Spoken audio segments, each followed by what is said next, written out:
দর্শক মন্ডলী, যে যেখানে আছেন আমার সালাম রইল। আমি এখন যে গানটি গাইবো, এই গানটি এখন বিলুপ্তির পথে, সচরাচর কোথাও পাওয়া যায় না। আগে শুনতাম লঞ্চ টার্মিনালে, বাস টার্মিনালে, স্টেশনে, ট্রেনে, বাসে এবং ফুটপথে অনেকে দাঁড়িয়ে দাঁড়িয়ে এই গানগুলো গাইতেন। বা কেউ বলে কবি গান, কেউ বলে কবিতা, কেউ বলে সারি গান। কিন্তু আজ যখন কালের সাক্ষী আছে, খালি বিলুপ্তি হয়ে আছে, এখন আর পাওয়া যায় না। তো আমি যতটুকুই গাইবো, ছোট্ট একটু কলি আমি গাইয়ে শোনাবো আপনাদের। যদি ভালো লাগে আপনারা কমেন্ট করবেন, লাইক করবেন এবং সবাই ভালো থাকবেন। আমি একটু অংশ বিশেষ গেয়ে শোনাচ্ছি। ওহে জগৎপতি যাই মিনতি করি তবু ঠাই, কুলে দিয়াছি পারি কুল কিনারা নাই যাকে ভাঙ্গা তরি। আরে যাকে ভাঙ্গা তরি দিচ্ছি পারি তোমার নাম সপিয়াও, কুলে ডুবি না যেন নিও পার করিয়া। তারপর মাতা পিতা, তারপর মাতা পিতা বন্ধু শ্রোতা শ্রোতা বন্ধুগণ, তারপরে করি বন্ধনা উস্তাদের চরণে জেলা ফরিদপুরে। আরে জেলা ফরিদপুরে বাসন করে সর সামরাইলে বাড়ি, উস্তাদ আমার আব্দুল করিম সবাই প্রকাশ করি। তিনি অল্প বয়সে মিটাই আসে প্রেমিকের পিপাসা, কোথায় পাবো তাহার মতো মধুমাখা ভাষা। তবু আশা করি কলম ধরি বললাম কল্পনাই, শোনাবো এক প্রেমের কৃষা লিখে কবিতায় জেলা রাজশাহীতে। আরে জেলা রাজশাহীতে আছে তাতে শান্তি নগরী গ্রাম, সেটাই বসত করে মিরাই হাফিজ যদি নাম তাহার একটি ছেলে। আর তাহার একটি ছেলে যাই যে বলে মাইনাল করেছে পাস, গানের খাতায় নাম দিয়ে সে করছে সর্বনাশ। পড়া হইল ক্ষান্ত,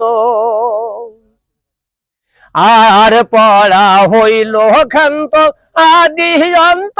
শোনেন বন্ধুগণ, বাঁশরি বাজাই তুমি আই কৃষ্ণেরই মতন হাফিজ গরিব লোক।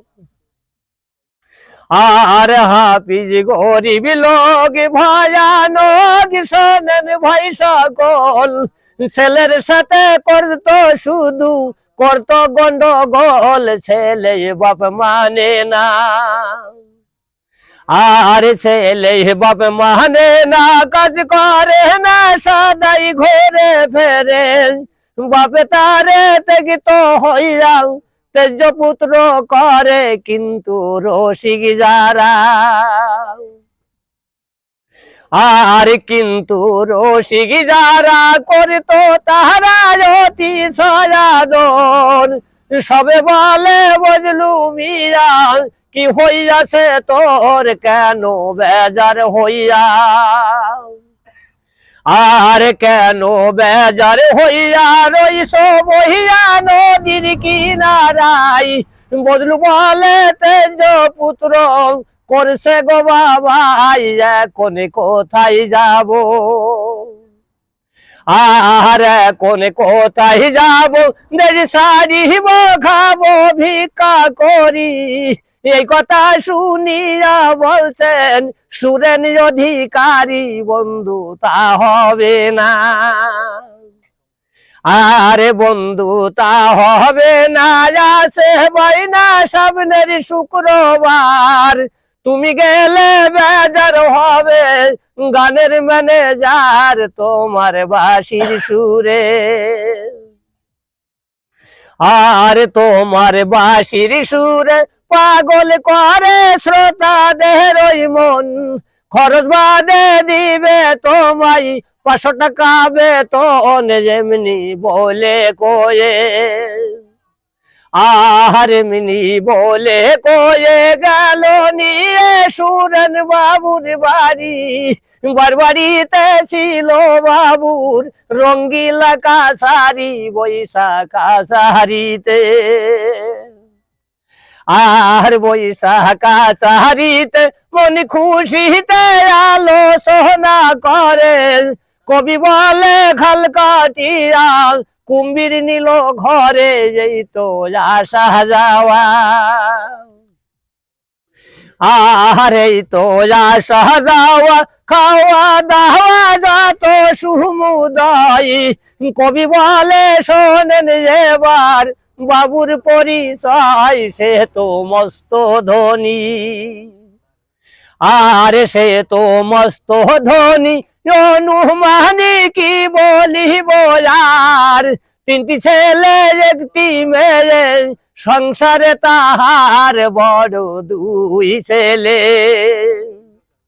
আর বড় দুই ছেলে যাই যে বলে থাকে হিন্দুস্থান, নিজে করে রাজশাহীতে কাপড়ের দোকান যাচ্ছে ছোট ছেলে। আর আছে ছোট ছেলে যাই যে বলে ম্যাট্রিক পাস করিয়া মাঝে মাঝে হাজিরা দেয়, দোকানে যাসিয়া লইয়া টাকা করি। আর লইয়া টাকা করি যাইয়া বাড়ি ঘুরে ফিরে খাই, গান বাজনা থিয়েটারে 12 মাস কাটায়, এখন বাকি যেই জন।